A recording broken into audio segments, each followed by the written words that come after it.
কংগ্ৰেছ দলে বিৰোধিতা কৰিলে কংগ্ৰেছ দলে ক'লে ডিলিমিটেশ্যন হ'ব নালাগে কংগ্ৰেছ দলে ক'লে সিটৰ সংখ্যা বাঢ়িব নালাগে মাননীয় অধ্যক্ষ মহোদয় ইয়াৰ উত্তৰ গৃহমন্ত্ৰী ডাঙৰীয়াই সদনত ইতিমধ্যে দিছে আজি মুজিবুৰ ৰহমান ডাঙৰীয়াই উল্লেখ কৰিলে যে আমাৰ ভাৰতত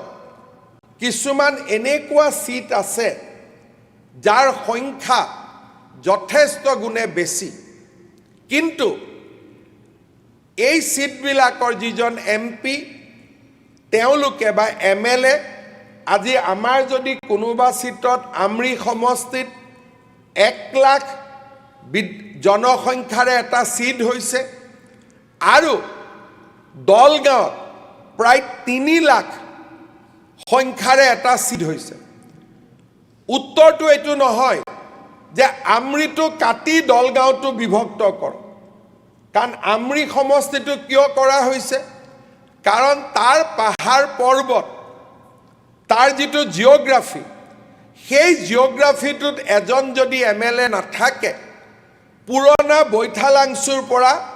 তাত ৰাজনৈতিক ন্যায় কৰিব পৰা নাযায় কাৰণ সমষ্টিৰ ডিলিমিটেশ্যন অকল পপুলেশ্যন নহয় মানুহে মাজে মাজে ভুল কৰে যে জনসংখ্যাৰ মতে সমষ্টি বনে জিওগ্ৰাফি যদি মাজুলী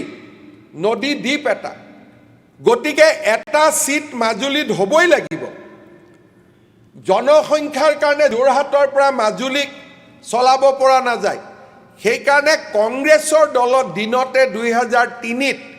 যি ডিলিমিটেশ্যন আইন অনা হৈছিল তাত লিখা হৈছিল population geography and administrative convenience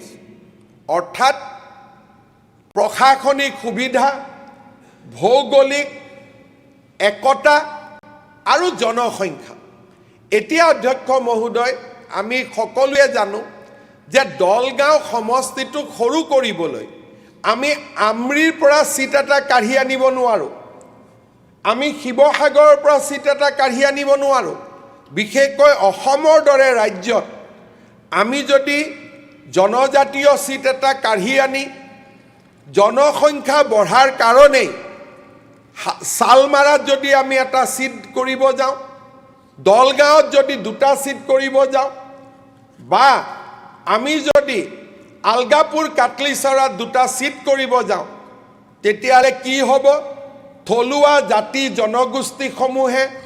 অস্তিত্বৰ সংকটত পৰিব ভৌগোলিকভাৱে আমি এজন বিধায়কৰ জনসংখ্যা কম হ'ব কিন্তু সমষ্টিৰ এটা মূৰৰ পৰা আনটো মূৰলৈ যাবলৈ এটা দিন লাগিব ইয়াৰ সমাধান কি যে সমাধান হ'ল আমাৰ সিটৰ সংখ্যা বাঢ়িব লাগিব গৃহমন্ত্ৰী অমিত শাহ ডাঙৰীয়াই স্পষ্টভাৱে কৈছিলে যে আমাৰ যদি 50% সিট লোকসভা বিধানসভাত বাঢ়ে ক্ষুদ্ৰ ক্ষুদ্ৰ জাতিসমূহৰ আশা আকাংক্ষা আজি যদি আপোনালোকে অসমত চাই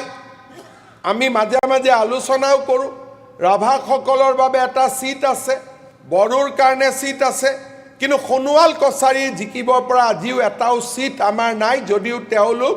অসমৰ আটাইতকৈ খিলঞ্জীয়া জাতিসত্তা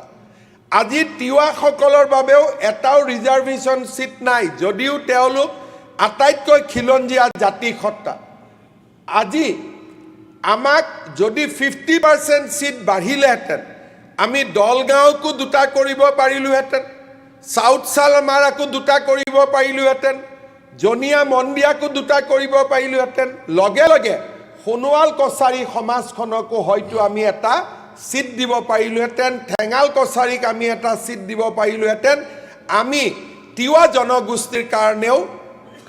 এটা সিট আমি ৰিজাৰ্ভেশ্যন কৰিব পাৰিলোহেঁতেন আৰু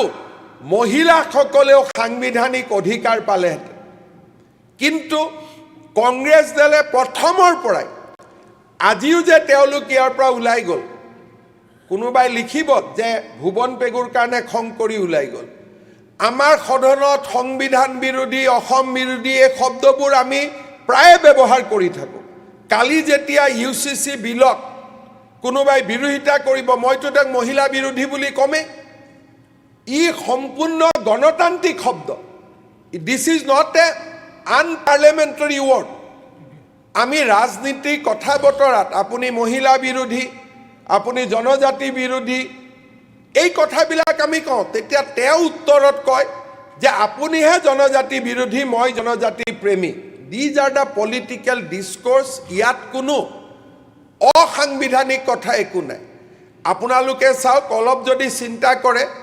ভুৱন পেগুৱে বিৰোধীৰ ফালে কিয় আঙুলি টোৱালে নো ডাউট যদি আঙুলি টোৱাইছে বেয়া কৰিছে কিন্তু যিজন মানুহে এইটো প্ৰশ্ন কৰিলে তেওঁ আকৌ স্পিকাৰৰ ফালে আঙুলি টোৱাই দিলে এটা কোনটো ডাঙৰ অপৰাধ হ'ল ভুৱন পেগুৱে তেওঁৰ ফালে আঙুলি টোৱাটো ডাঙৰ অপৰাধ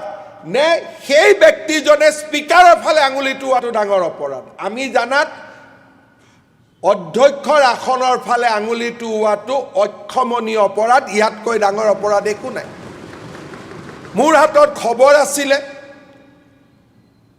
মই এজনক হোৱাটছআপ কৰিও দিছিলোঁ অলৰেডি দিল্লীৰ পৰা অৰ্ডাৰ আহিছিলে যে এই প্ৰস্তাৱটো গৃহীত কৰাৰ সময়ত তেওঁলোক উপস্থিত থাকিব নালাগে কাৰণ আজি সদনে অলপ পিছতে কংগ্ৰেছ দলক সমালোচনা কৰি এটা প্ৰস্তাৱ ল'ব কি প্ৰস্তাৱ ল'ব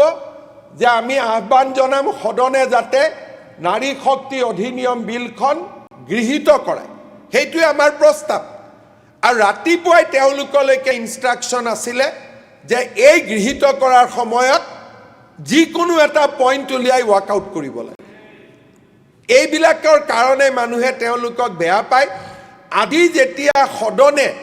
মহিলাক ৰিজাৰ্ভেশ্যনৰ বিল দিয়াৰ বা মহিলাক ৰিজাৰ্ভেশ্যনৰ দিয়াৰ এটা প্ৰস্তাৱ পাঠ কৰিছে মই যদি কংগ্ৰেছ হ'লহেঁতেন মোক মাৰিলে খেদিলেও মই উঠি নগ'লোহেঁতেন কাৰণ মই আপুনি দুইজনে ভাল কৰিছে সেইকাৰণে দুইজন জিকি আহিছে ভাল কৰাৰ কাৰণেতো জিকি আহিছে নহ'লে মমতা বেনাৰ্জী বেংগলত হাৰি গ'ল অসমততো মমতা দিদি নামত ওট হৈ গ'ল কিয় কাৰণ যুক্তিনিষ্ঠ কথাত আছে আপুনিও আছে যে ইয়াতে মহিলাৰ যদি বিল এখন পাছ হোৱাৰ সময়ত ওলাই গ'লেও বাৰু আকৌ সোমাই আহিব লাগিছিলে যে আমি ইয়াৰ ভাগ ল'ম তেওঁলোকৰ মহিলা বিৰোধী